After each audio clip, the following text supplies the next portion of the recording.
Hello and welcome to another Canguro English Daily Digest. My name is Christian and today is Thursday, best day of the week.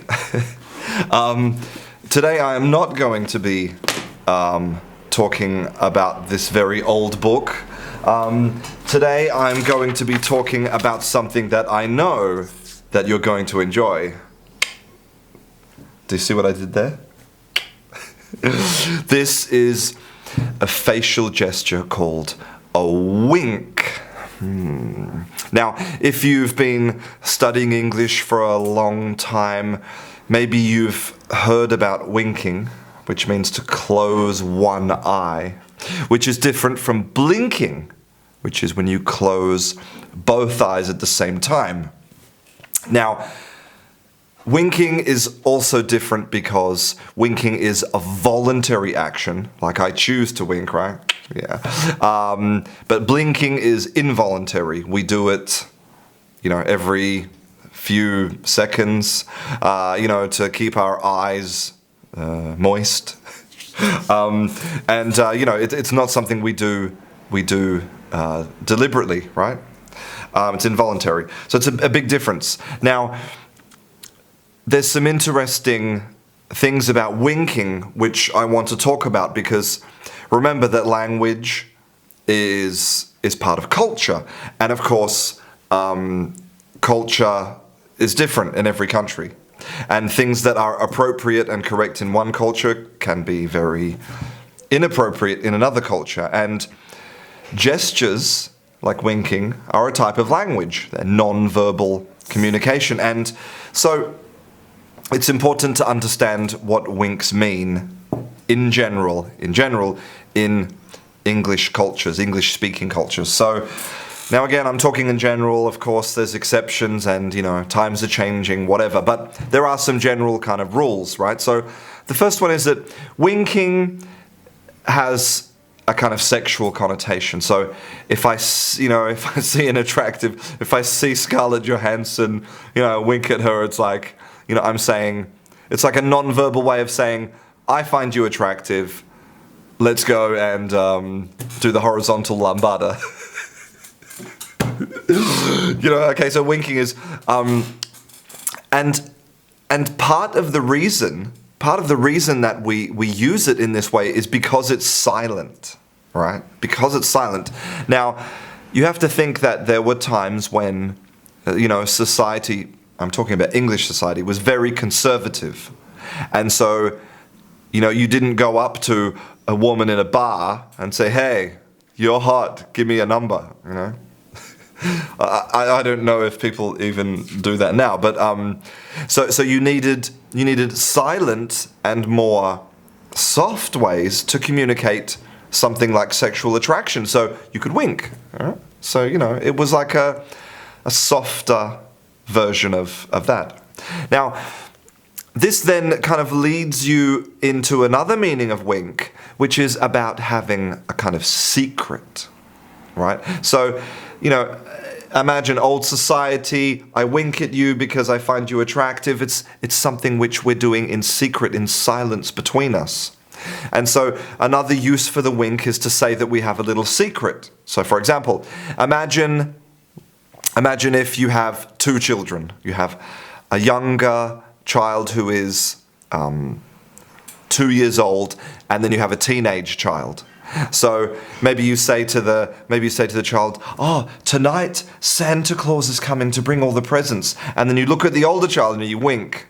And what you're doing is you're indicating that it's like a secret that needs to be kept, right? It's like a secret, as in that it's not real. It's a secret between the family. Please keep it a secret. And you can use it in a more kind of, that's kind of a joking example, right? An example of using it in a joking situation. But it could be more serious, like, maybe I could steal someone's money by, indicating to my partner in crime that I'm doing something. Ah, yes, let me hold your handbag for you while you get in the car. And then, when she gets in the car, I run away with the handbag. Again, it's indicating that kind of secret. But now, I'm not an expert in all of the cultures of the world, but there's a really excellent entry in Wikipedia about winking in other places. And so, yes, it says that in the West, in general, it's used for these kind of reasons, sexual attraction and a secret. And also, it can be a positive secret, like in my intro, right? I'm saying that we have a kind of secret trust. It can also indicate a kind of like a trust, like a used car salesman. Hey, this car here, I promise you that you're gonna love it. It's like secret. It's all related to the same idea. But if you're a used car salesman, don't wink at people. Okay. But here's what's interesting. It says in Latin America, it's basically romantic and sexual. Okay, cool. In Asia, it says that it's offensive and impolite. And here's the really interesting thing. It says here that when Frederick Spencer Chapman was training Chinese guerrillas in Malaya to shoot rifles, okay, so he's training them, he found that a large proportion of them were unable to close one eye at a time. It's really fascinating. So, a lot of children have problems winking. They're like, when children, they try to wink and they're like, yeah, but it's like whistling or, it's very difficult for them. And obviously because these Chinese guerrillas, because winking was offensive, they didn't do it.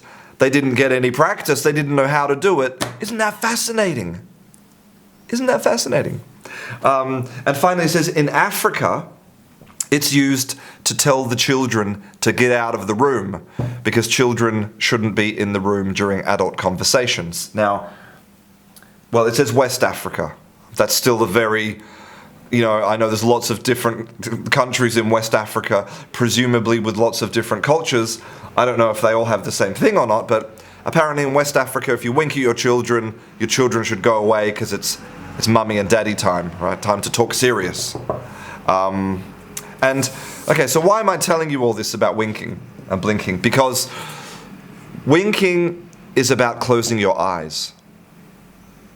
It actually originally was closing both eyes, like this. This was winking, both eyes. And that's where we get today's word of the day, which is hoodwink. Because think about this, when you are hoodwinked, when you wink, you can't see anything. You're blind, right?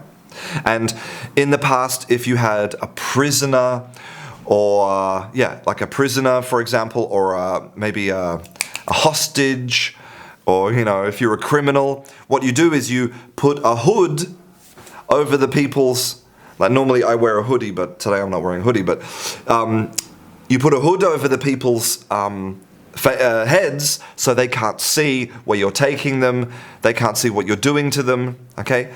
You hoodwink them, you make them blind by covering their eyes. But nowadays this is not literal, we use this as a metaphor.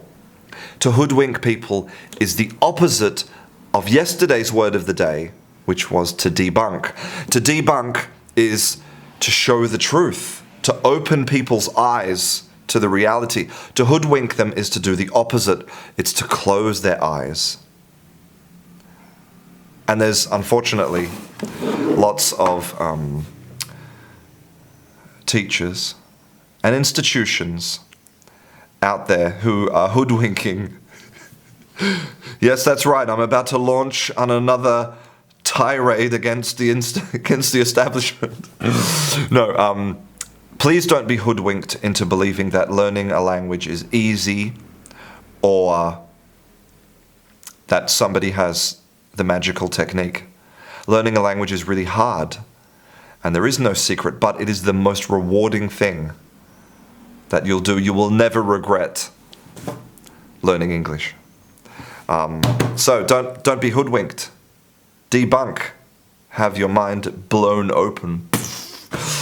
I'm Christian. This is Canguro English, and I'll see you in class.